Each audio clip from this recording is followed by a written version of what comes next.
श्री राधा वल्लभ लाल की जय। महाप्रभु श्री हरि हंस चंद्र जी महाराज की जय। श्री सेवक जी महाराज की जय।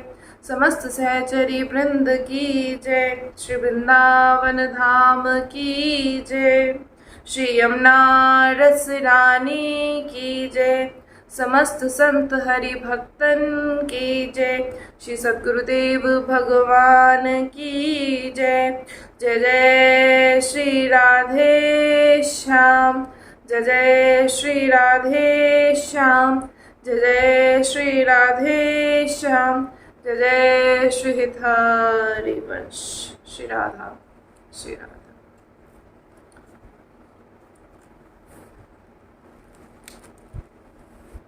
जदपि धावत विषय को भजन गहत बिच पानी, ऐसे वृंदावन की शरण गही ध्रुव आनी।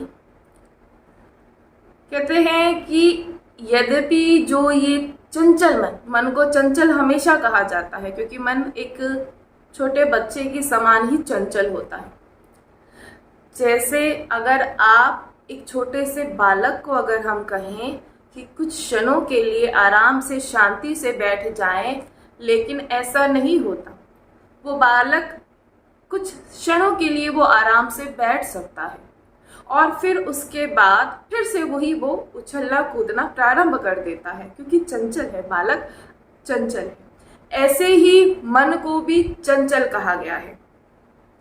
जब आप सत्संग श्रवण करते हैं तो सत्संग का ऐसा प्रभाव होता है कि कुछ क्षणों के लिए हमारा जो ये मन चंचल है, ये कुछ क्षणों के लिए ये स्थिर हो जाता है। मन चंचल है क्योंकि मन चंचल है, तो सत्संग के प्रभाव से ये कुछ क्षणों के लिए शांत हो जाकर आराम से बैठ जाता है।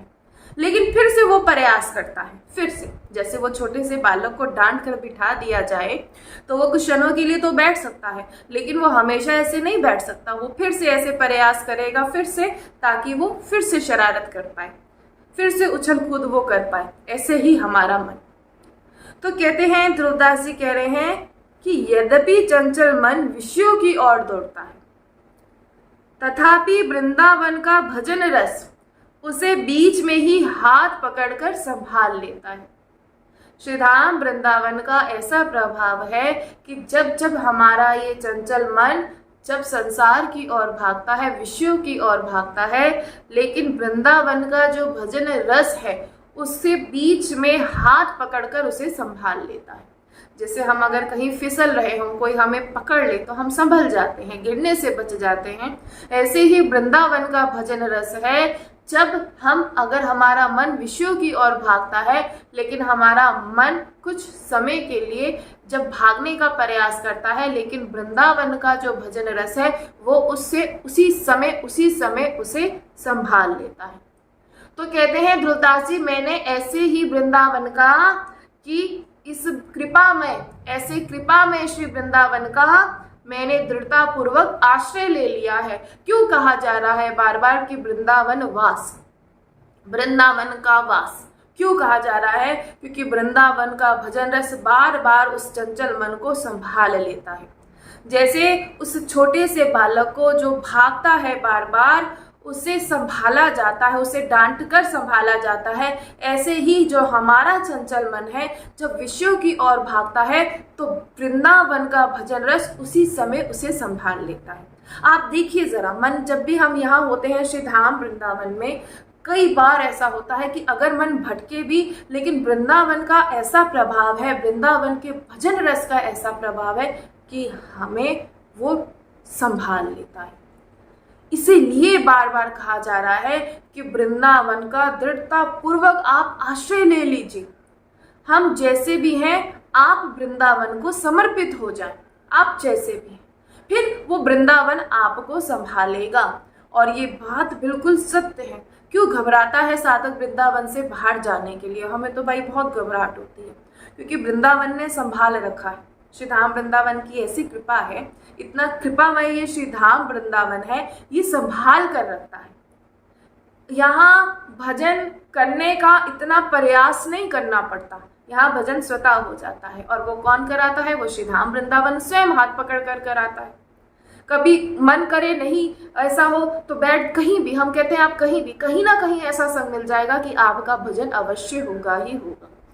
और अगर कुछ भी नहीं होता तो चुपचाप पड़े रहिए, दृढ़ता पूर्वक आश्रय ले लीजिए कि मेरा श्रीधाम वृंदावन के अलावा कोई भी नहीं है। बस केवल इतना कि मेरा श्रीधाम वृंदावन के अलावा कोई नहीं, कह रहे कोई नहीं, बिल्कुल कोई नहीं है। मैं इस अवसर को अपने हाथ से नहीं खोना चाहता। मेरी श्री लाडली जू ने मुझ पर ऐसी कृपा करी है कि मुझे श्रीधाम वृंदावन का वास दिया है, मुझे श्रीधाम वृंदावन से मेरा एक संबंध बनाया है, तो मैं इस अवसर को अपने हाथ से खोना नहीं चाहता। श्री दुर्दास जी कह रहे हैं, हे मानव, कहाँ तू तुच्छ प्राणी और कहाँ दिव्य वृंदावन का वास। इस बात पर तो हम बिल्कुल कि कहाँ हम जैसे तुच्छ प्राणी और कहाँ दिव्य वृंदावन का वास। कभी देखता ही नहीं वृंदावन कि ये प्राणी कैसा है, ये मानव कैसा है, ये अवगुणों का भंडार है, लेकिन फिर भी वृंदावन ऐसी कृपा करता है कि उसको अपनाता है।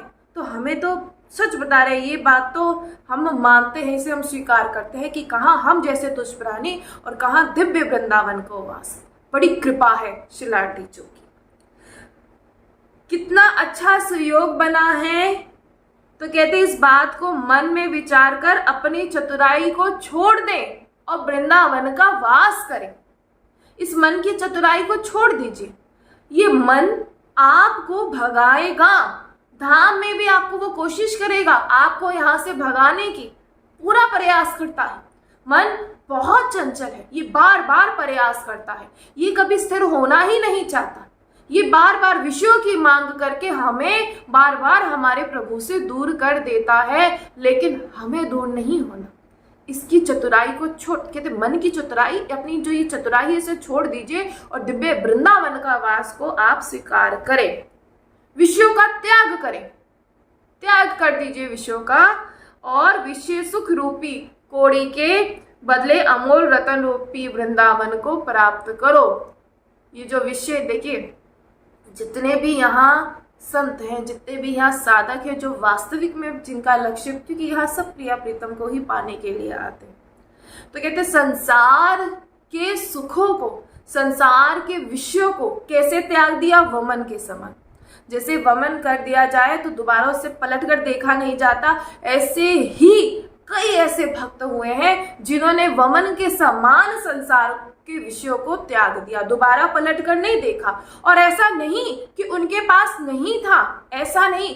बहुत सारे भक्तों के चरित्र, सबसे ज्यादा प्रचलित जो आप चरित्र सुनते हैं मीराबाई जी का, तो मीराबाई जी का चरित्र सुनिए।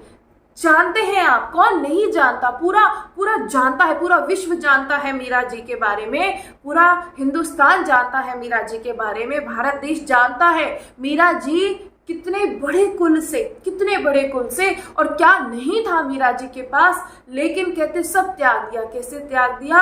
वमन के समान। फिर दोबारा पलटकर वहां नहीं देखा। सिर्फ एक बात मीरा जी ने अपने जीवन में रखा कि मेरे तो गिरधर गोपाल दूसरा ना कोई। ये बात जब हम कहे दूसरो ना कोई, तो अब आप देखिए कि क्या हमारे मन में दूसरा ना कोई ऐसा ये वास्तविक में है, या अभी भी कोई दूसरा ना कोई है? तो देखिए, जब देखेंगे ना, हम देखिए बार बार कहते हैं खुद को हम ही पहचान सकते हैं, अपने आप को खुद से बेहतर कोई नहीं पहचान सकता। जिब्या से कह रहे हैं मेरे तो गिरधर गोपाल दूसरो ना कोई। अब वो दूसरा ना कोई के बदले में देखिए आप कितने कोई है। कहने से क्या हो रहा है भाई? क्या आपने अपनाया? जिस दिन हम ये अपना लेंगे ना कि मेरे तो गिरधर गोपाल दूसरो ना कोई, तो सच बता रहे हैं फिर उसे किसी की आवश्यकता नहीं होती। क्या कर लेंगे किसी से हम व्यवहार बनाकर? क्या कर लेंगे? किससे व्यवहार बनाकर क्या मिल जाएगा? कुछ प्राप्त नहीं हो पाएगा। हमारे प्रभु जब हमारे साथ हो, जिसके साथ प्रभु होते हैं, उसे किसी वस्तु की, किसी व्यक्ति की, किसी की आवश्यकता हो सकती है? नहीं हो सकती। कितना एक विष का भरा प्याला भिजवाया गया और बस इतना कह दिया गया कि ठाकुर जी का चरणामृत है, पी गई। देखिए विश्वास। अब कहते हैं कि अच्छा, अब हम देखिए, हमें कहीं ना कहीं हम में खोट है, नहीं तो अगर उस भाव से, अगर उस विष से प्याले को भी उस भाव से कि ठाकुर जी का चरणामृत, आप कोई भी शंका ना करे तो हम सच कहते हैं वो विष का प्याला अमृत में बदल जाएगा, जैसे मीरा जी के लिए बदला। और ये कोई झूठ नहीं, ये सत्य है। बड़े कई बार ऐसा हुआ है, कई ऐसी लीलाएं हुई हैं कि कहते विधि के विधान को भी प्रभु ने बदल कर रख दिया, विधि के विधान को भी। कितनी लीलाएं आप सभी ने श्रवण करी हैं।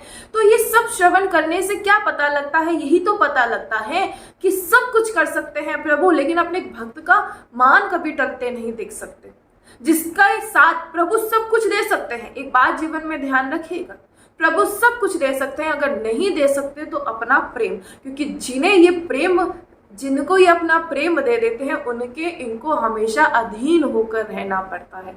इसीलिए तो हम कहते हैं मांगना है तो प्रभु का प्रेम मांगिए, ना कि इस संसार के विषय को।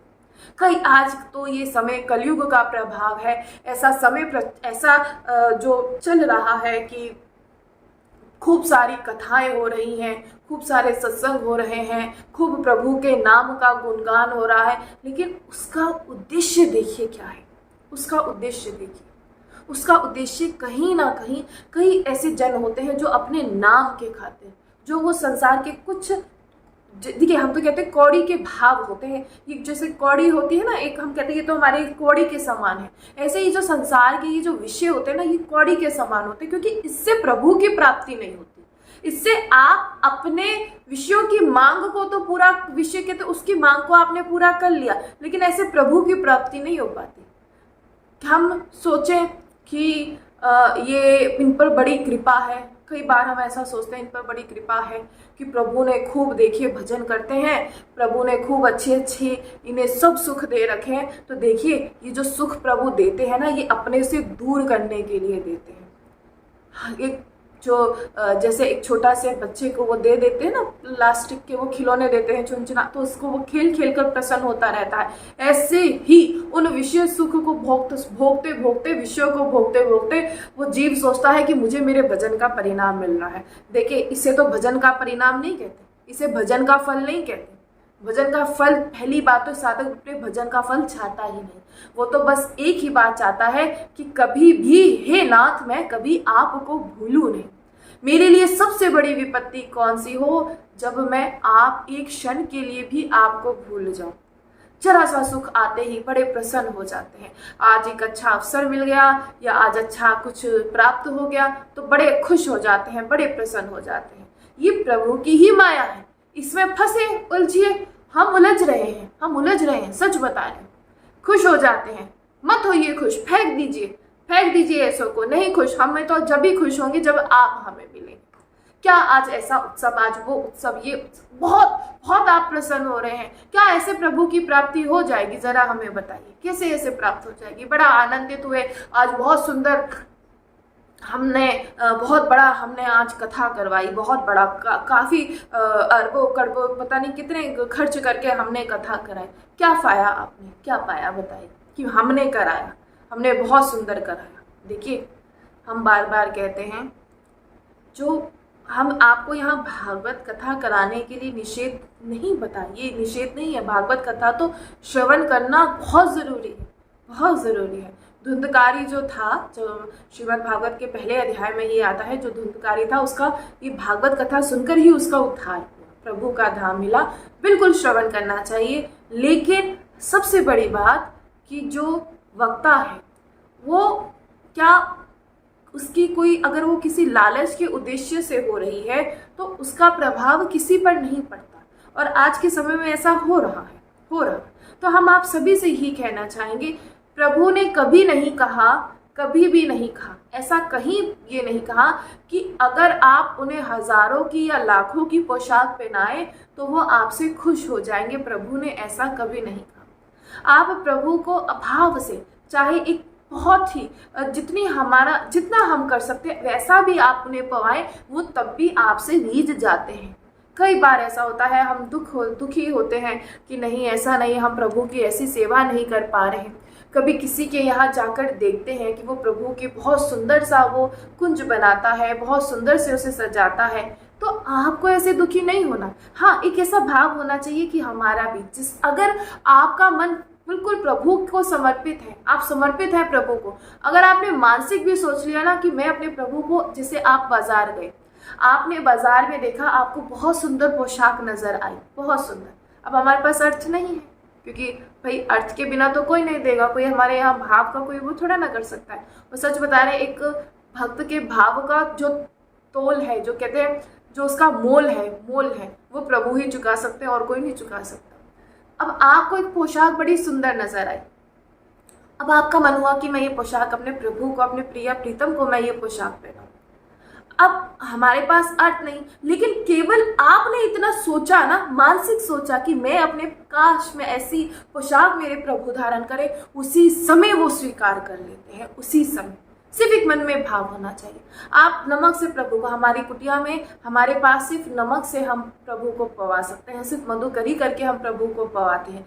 अगर वो भाव आप 56 भोग ला के करें तो उसी 56 भोग के समान ही वो मधुकरी होती है। इसलिए जानिए, समझिए, मत उलझिए। हम बार बार कह रहे हैं, मत उलझिए।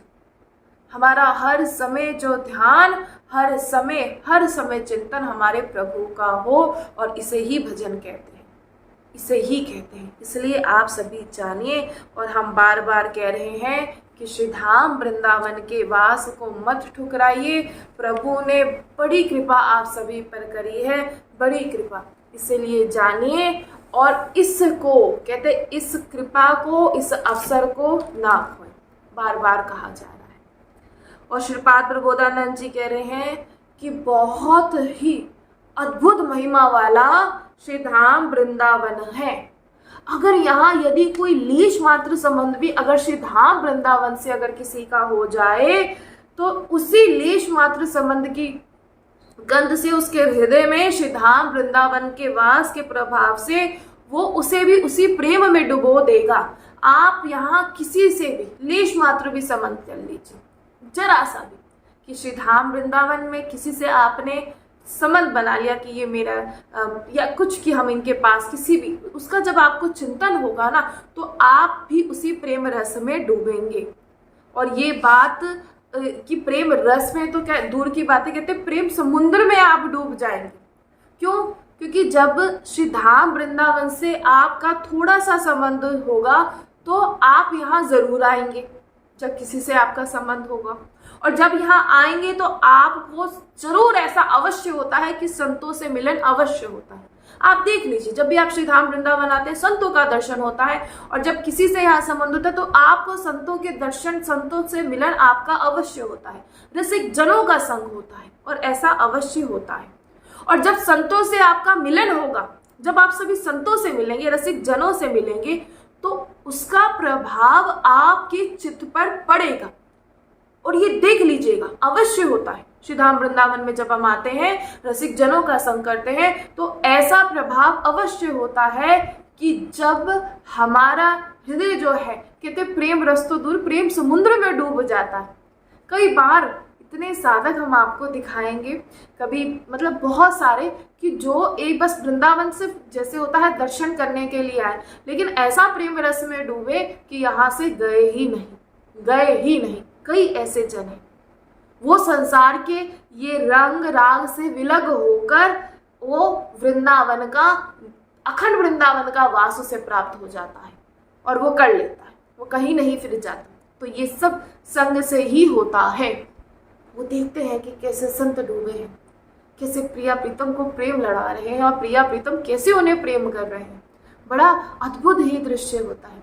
कभी देखिए, भाव में डूबा हुआ जो साधक है वो रो रहा है, हमें लग रहा, लेकिन जो खुद कहते ना, जैसा हम भाव हमारे भीतर होगा तभी तो हम दूसरे को पहचान पाएंगे।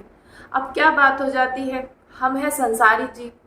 अब कोई रसिक जन डूबे हैं चिंतन में, लेकिन अब हुआ क्या, चिंतन में डूबे हैं, अब वो रो रहे हैं। अब जो वैसा व्यक्ति होगा, संसारी व्यक्ति, तो वो सोचेगा कि बेचारे को कोई दुख होगा, लेकिन जो भजन मार्ग पर चल रहा होगा वही तो जान पाएगा ना कि हाँ, ये क्यों रो रहा है। देखिए, इस रोने को यहाँ कहते प्रेम के राज्य में सुख भी होता है और दुख भी होता है। सुख जब वो प्रभु का भजन करता है, हर समय डूबा रहता है, और दुख जब प्रभु का दर्शन नहीं होता। और इसीलिए हम आप सभी से ये ज़रूर कहना चाहेंगे कि आप निश्चित आप जब वृंदावन में लेश मात्र भी जब आप किसी से संबंध कर लेंगे, तो आपका वहाँ जब आप संबंध करेंगे श्री धाम वृंदावन में, तो किसी ना किसी से आपका वो जो है, आप संतों से आपका मिलन होगा, रसिक जनों से आपका मिलन होगा, और फिर उसके बाद वो साधक प्रिया प्रीतम के प्रेम रस को प्राप्त करेगा। बिना रसिक जनों के संग से ये बात नहीं बनेगी, बिना संतों के दर्शन करने से, संतों के सानिध्य में रहने, बिना उनके सानिध्य में रहने से कहते ये बात नहीं बनेगी। क्योंकि श्री धाम वृंदावन की महिमा को जानना है तो प्रेमी संतों का संग कीजिए। अगर श्री धाम वृंदावन की महिमा को जानना चाहते हैं तो कीजिए संग उन प्रेमी संतों का।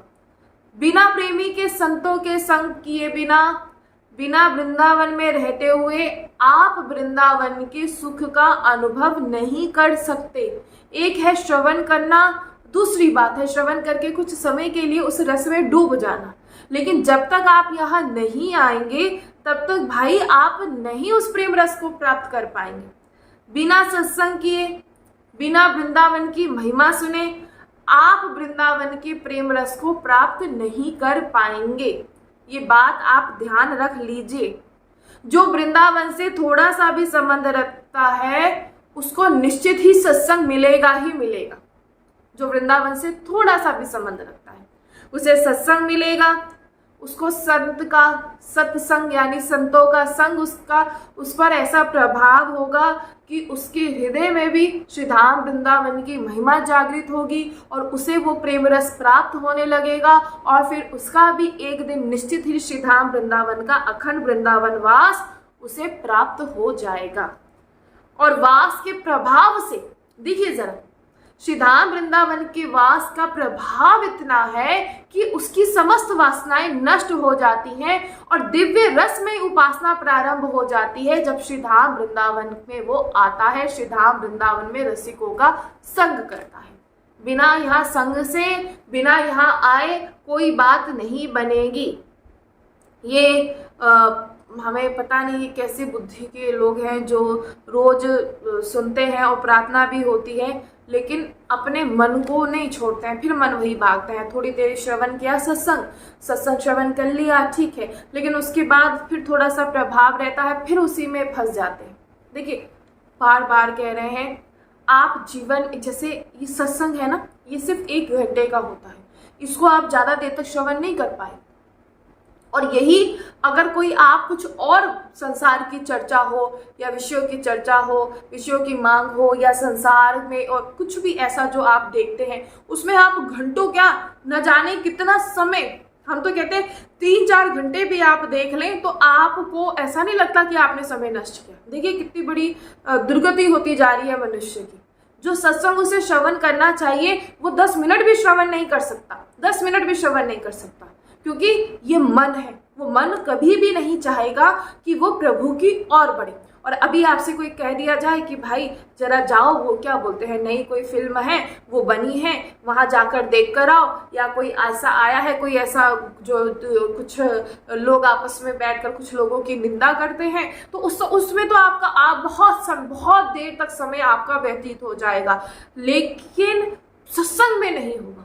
ये इसका कारण ही यही है, उस चंचल मन। ये मन सब कुछ आपको बार बार प्रयास करेगा संसार की ओर खींचने के लिए। वो मन कभी नहीं चाहेगा कि आप प्रभु की ओर जाएं।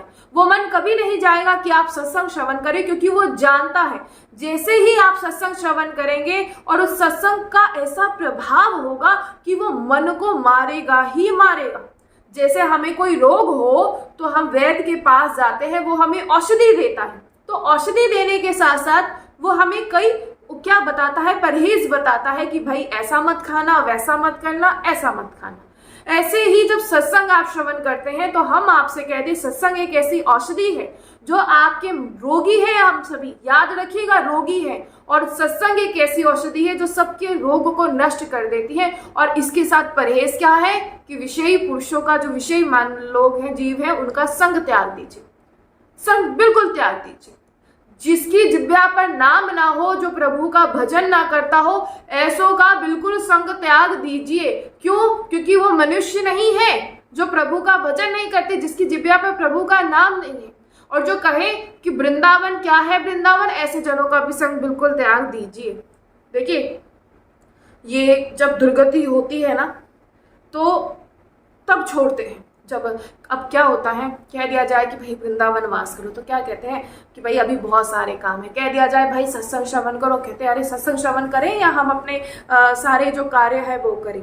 देखिए, जब दुर्गति होती है तो फिर कितना रोते हैं, फिर कोशिश करते हैं कि हे प्रभु, काश हम उस समय कर लेते, काश हम उसकी बात मान लेते, काश वो सत्संग रोजाना हमारे पास आता था, उस सत्संग को हम श्रवण कर लेते। ऐसी दुर्गति होती है, तब आपके मन में फिर ये विचार आते कि काश हम ऐसा कर लेते, काश वृंदावन हो जाते, काश वृंदावन का वास कर लेते, तो ऐसी दुर्गति तो नहीं होती। कहते दो प्रकार हैं, एक तो प्रेम से समझा दिया जाता है, दो प्रकार है समझाने के, एक तो प्रेम से समझा दिया जाता है और एक दंड प्रकार से समझाया जाता है। जब दंड प्रकार चलता है तो आप क्या समझते हो? जब दंड प्रकार चलता है तो हम जो अपने को बड़ा स्वस्थ मान रहे हैं, हम अपने को बड़ा धनी मान रहे हैं, हम अपने आप को बड़ा कि हमारी बड़ी मान है, हमारी बड़ी प्रतिष्ठा है, हमारे पास बड़ा धन है। जब दंड प्रकार चलता है ना, ये जितना भी अभिमान है, ये जितना भी आपका धन है, ये जितना भी आपका सम्मान है, एक बात बताइए, स्वस्थ मान रहे हैं, अभी हमारा एक बार एक्सीडेंट हो जाए तो कहते क्या हो जाएगा, सब चकनाचूर, सब टूट जाएगा, पड़ जाओगे बिस्तर पर पड़ जाओगे, उठ भी नहीं पाओगे। अभी तो श्रवण कर पा रहे हो, श्रवण कर पा रहे हो, प्रभु ने बड़ी कृपा है, स्वस्थ हो, श्रवण कर पा रहे हो। और जब दंड प्रकार चलेगा ना, जब कहते नहीं मानते, दंड प्रकार चलता है, प्रभु चलाते हैं, ऐसी बात नहीं, प्रभु भी देखते हैं कि कन्या रोए से जितना करता है, लेकिन जब दंड प्रकार चलता है फिर वो साधक रोता है। फिर क्या होगा, खुद सोचिए, फिर क्या होगा। उस समय सोचेंगे भजन कर लें, अभी प्रभु ना करे एक्सीडेंट हो जाए, पड़े हैं, बैठ भी नहीं पा रहे, ऐसी स्थिति हो गई है कि उठ भी नहीं पा रहे, तो इसे कहते हैं दंड प्रकार। तो प्रभु से हमें भाई थोड़ा प्रार्थना कीजिए कि ऐसा कभी ऐसी स्थिति ना हो। बड़ी कृपा है, जो सत्संग आ रहा है उस सत्संग को हम श्रवण कर ले। अन्य देशों में मरने से बेहतर है वृंदावन की रज में, इस ब्रज की रज में हम विलीन हो जाएं। अन्य देशों में मरने से बेहतर है। अगर हम प्रेम की वार्ता से नहीं समझेंगे तो फिर कैसे समझेंगे? कितनी कृपा। देखिए, आपका बालक अगर बड़ा ही शैतानी करे, आप पहले उसे बड़े प्रेम से समझाते हैं, अब वो क्या सोचता है, अरे माता पिता तो कुछ नहीं कह रहे, मुझे बड़े प्रेम से समझा रहे हैं, करते रहो अपनी मनमानी, कोई बात नहीं, करते रहो, ठीक है।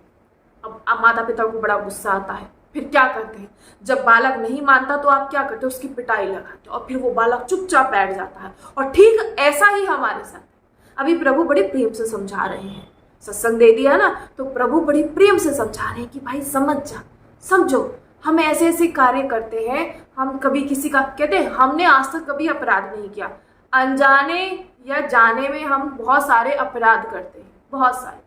कभी सोचिएगा, जब रात्रि में आप सोने से पहले आप पूरा अपना दिनचर्या देखिएगा कि आपने क्या किया, फिर आप जानिए।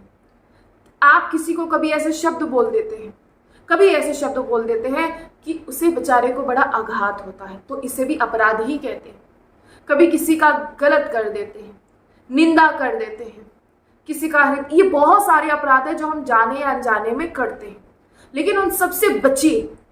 सोचिए जरा, रात्रि में जब भी आप विश्राम करें, आप जब हम कहते हैं राधा नाम लीजिए, उसके बाद जरा सोचिएगा कि आज की मेरा पूरा दिन कैसे गया, और ये देखिएगा कि आपने क्या किया, अच्छा किया, बुरा किया, सब जानते हैं। और एक कॉलम बना लीजिएगा, एक डायरी रखिए अपने पास, ये 10 मिनट रात्रि में सब आप अपने दीजिए, ये बहुत अच्छा है, हम सच बता रहे हैं।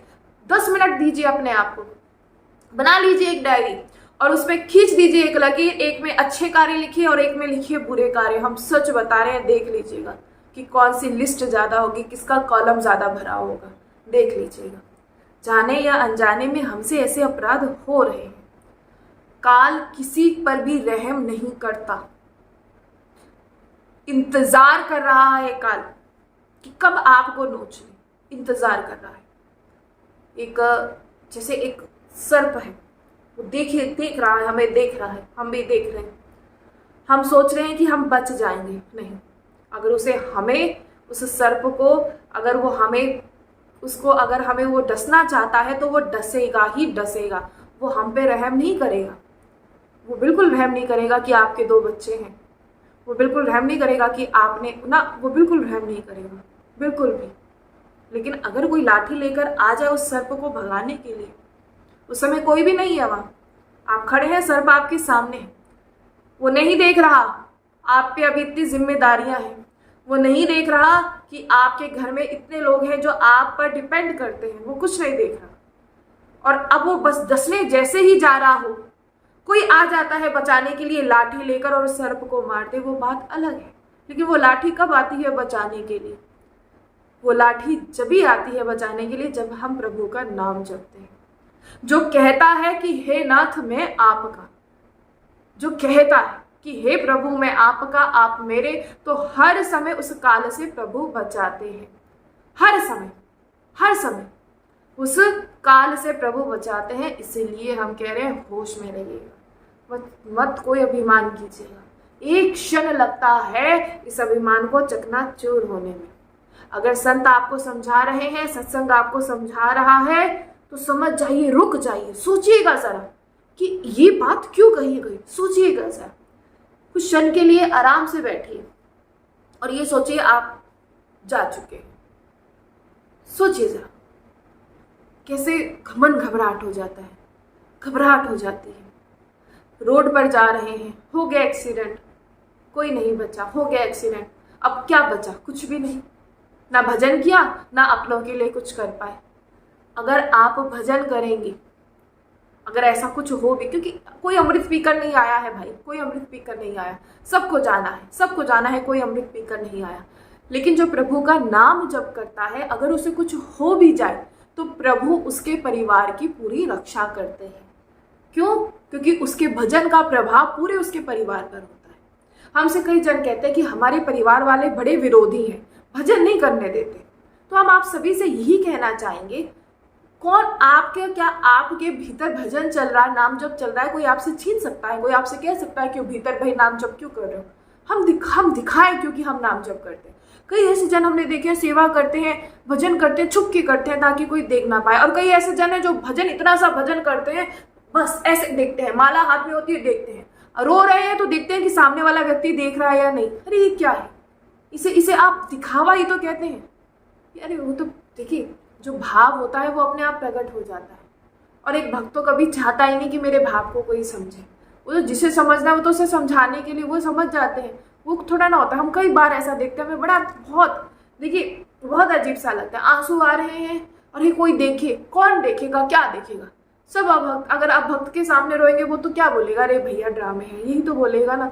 इसीलिए ऐसी सेवा कीजिए। कहते हैं सेवा ऐसी होनी चाहिए कि दूसरे को दिखाने के लिए नहीं होती कि हम ऐसी सेवा करते हैं, नहीं, हम करते हैं अपने प्रभु से लाड लड़ाते हैं और बस अपने प्रभु के लिए करते हैं, किसी और को दिखाने के लिए नहीं। इसलिए बार बार कह रहे हैं, समझ जाइए, जाग जाइए, सत्संग जगा रहा है, उठिए। बार बार जैसे हम सो रहे हो, हम कहें कि कोई उठाने का प्रयास कर रहा है, वो बार बार कोई एक ऐसे जन जो बार बार उठाते हैं और नहीं उठते तो पानी डाल देते हैं, तो उठना ही पड़ता है। ऐसे ही अब आपसे हम सभी कह रहे हैं, उठ जाइए। सत्संग आपको समझाने आया है। जो संत कह रहे हैं, जो महात्मा कह रहे हैं, भगवान के कोई भक्त कह रहे हैं, अगर कोई शरणागत कह रहा है कि भाई ऐसा मत करो, ऐसा करो, तो विश्वास करो, आपने वो जो मना कर रहे हैं, अगर आप वो करोगे तो आपको हानि ही होगी। हम समझते हैं हम बड़े बुद्धिमान हैं, काल से ज़्यादा बुद्धिमान कोई भी नहीं है। काल से बुद्धिमान, जब कहते हैं समय खराब है, समय खराब आता है ना, तो सबसे पहले जीव की बुद्धि ही भ्रष्ट करता है। समय क्या होता है? ऐसे थोड़ा ना खराब होता है, समय खराब होता है तो जीव की बुद्धि ही भ्रष्ट होती है।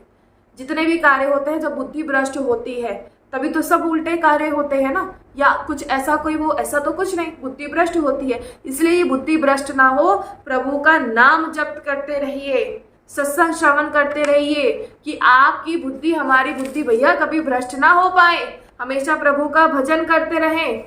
सत्संग सुनते हो, मनुष्य शरीर प्राप्त हुआ है, भगवत प्राप्ति की कहते क्या है, थोड़ी सी चिंगारी है तो बैठ जाओ श्री धाम वृंदावन में। एक ऐसी हवा चलेगी जो इस चिंगारी को ज्वाला बना देगी।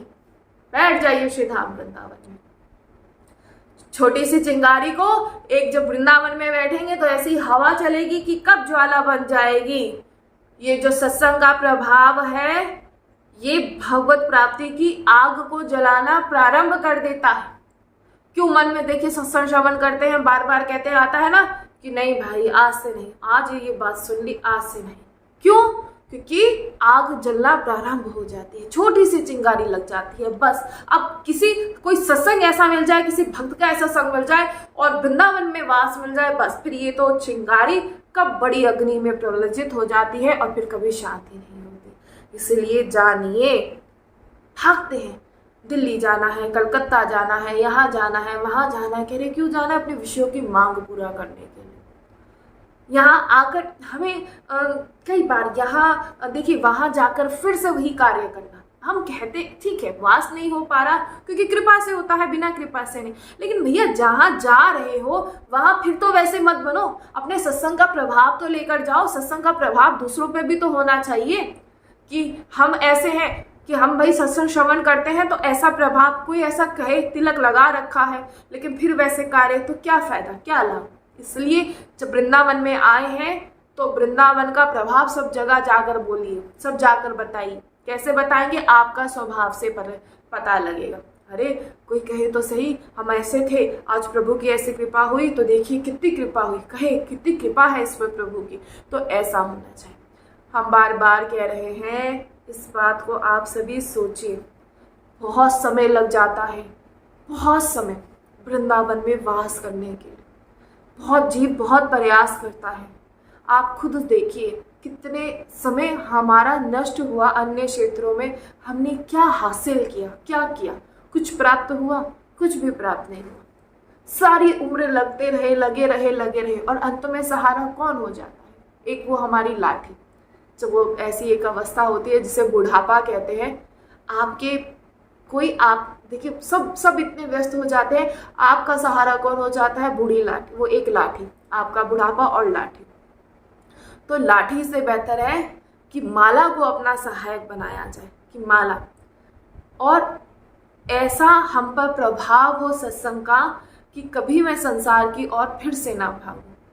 आप जितना भागेंगे, यहाँ ये कैसा दलदल है ना संसार, व्यक्ति बड़ा प्रयास करता है। हम जैसे जो कहते हैं दलदल में फंस जाए, जितना हाथ पैर मारते हैं उतना और धंसते चले जाते हैं। चुपचाप खड़े हो जाइए, एक ऐसी रस्सी आएगी जो उस दलदल से खींच कर ले आएगी। ऐसे ही सत्संग है। चुपचाप मन में कैसे विकार आ रहे हैं, चुपचाप बैठ जाइए और खूब नाम जप करते रहिए। समस्त विकार नष्ट हो जाएंगे और अपने आप वो प्रेम रस आ जाएगा। इसीलिए जानिए, बहुत से लोग होते हैं जो सत्संग नहीं सुनते, लोगों की बात नहीं। देखिए जीवन कैसा है उनका, सोचिए जरा कैसा जीवन है। ना सत्संग श्रवण करते हैं और कैसे कैसे कार्य करते हैं और क्या क्या पाते हैं। एक तरीके से असुरी ही तो हुए। उठ रहे, देखिए आज का समय देखिए, उठते हैं सुबह 9 बजे 10 बजे, फिर दिन। और कुछ तो ऐसे जन होते हैं 12-1 ऐसे उठते हैं। भैया 12-1 यहाँ तो 12:30 राजभोग करने का समय प्रभु का हो जाता है और उस समय उठ रहे हैं। देखिए जरा क्या दिनचर्या हो गई है। ना नहाए, मतलब कोई प्रभु का नाम नहीं, कोई कुछ नहीं, बस एक पता है कि दीप जलाना है बस। अरे बार बार कह रहे हैं, ऐसे जीवन से बेहतर है बार, ये तो असुरी जीवन ही तो हुआ। जो मन में आया वैसा पा लिया, जहाँ आया वैसा चले गए। अरे भाई इन सभी में आप सभी जानिए, ये जब दुर्गति होगी ना, फिर व्यक्ति सोचता ही रह जाता है, फिर सोचता ही रहता है। और प्रभु सबको देख रहे हैं, बस इस बात पर ध्यान दीजिए, प्रभु सबको देख रहे हैं। चुपचाप बैठकर सत्संग श्रवण करें, 1 घंटा अपने आप को दीजिए। ये आप लोगों के लिए है। अगर कुछ करना चाहते हैं ना, ये नहीं कि आज अपने लिए धन अर्जित, कुछ भी नहीं हासिल होगा। अगर अपने लिए करना चाहते हैं तो नियमित रूप से 1 घंटा सत्संग सुने। और सत्संग जब आप श्रवण करेंगे तो मन में जितने भी विकार हैं वो धीरे धीरे नष्ट होना शुरू होंगे। पकड़ लीजिए प्रभु के नाम को, बस मेरे जीवन का सहारा, मेरे जीवन कहते ना, मेरे बस जीवन का आधार सिर्फ श्री राधा नाम। और कौन है मेरी? सिर्फ श्री लाडली, जो इसके अतिरिक्त कोई भी नहीं। इसलिए जानिए, बड़ा हम जहाँ जिस संसार को देखिए आप, आज तक आपके कितने ऐसे जन जिनसे आप जुड़े कि हमने व्यवहार बनाया कि इससे ऐसा व्यवहार बनाएंगे तो हमें ऐसी प्राप्ति होगी, इससे ऐसा व्यवहार बनाएंगे तो हमें ऐसी प्राप्ति होगी। तो देखिए क्या हासिल हुआ, कुछ हासिल नहीं होता। जो प्रभु आपके, जिसका हम बार बार कह रहे हैं, जिसके साथ प्रभु होते हैं, तो उसे कोई व्यवहार बनाने की आवश्यकता नहीं होती, उसे अपने प्रभु पर विश्वास होता है। प्रभु स्वयं उसकी रक्षा करते हैं। इसलिए संसार में व्यवहार बनाने से अच्छा है सिर्फ प्रभु का नाम। और हम बार बार कह रहे हैं कि ये मनुष्य जीवन भगवत प्राप्ति, प्रेम प्राप्ति के लिए मिला है। विश्वास से आप ये सभी मान लीजिए। और केवल धाम में ऐसी सामर्थ्य है कि जो आपको प्रभु से मिला देगा, प्रिया प्रीतम से मिला देगा। और बिना भजन से कभी भी आपका कल्याण नहीं होगा, ये बात जीवन में ध्यान रखिए। बिना भजन से कभी भी कल्याण नहीं होगा। हाँ, और यहाँ एक और बात है कि ये कल्याण और प्रेम में जमीन आसमान का अंतर है। जैसे कल्याण और प्रेम, ये यहाँ प्रेम की प्राप्ति है। एक होता है ना कल्याण, यहाँ कल्याण और प्रेम में भी जमीन आसमान का फर्क है। ये जीवन में बात ध्यान रखिएगा। कल्याण निश्चित हो जाएगा, ये तो निश्चित है कि आप वृंदावन आएंगे, राधा नाम जपेंगे, कल्याण निश्चित हो जाएगा।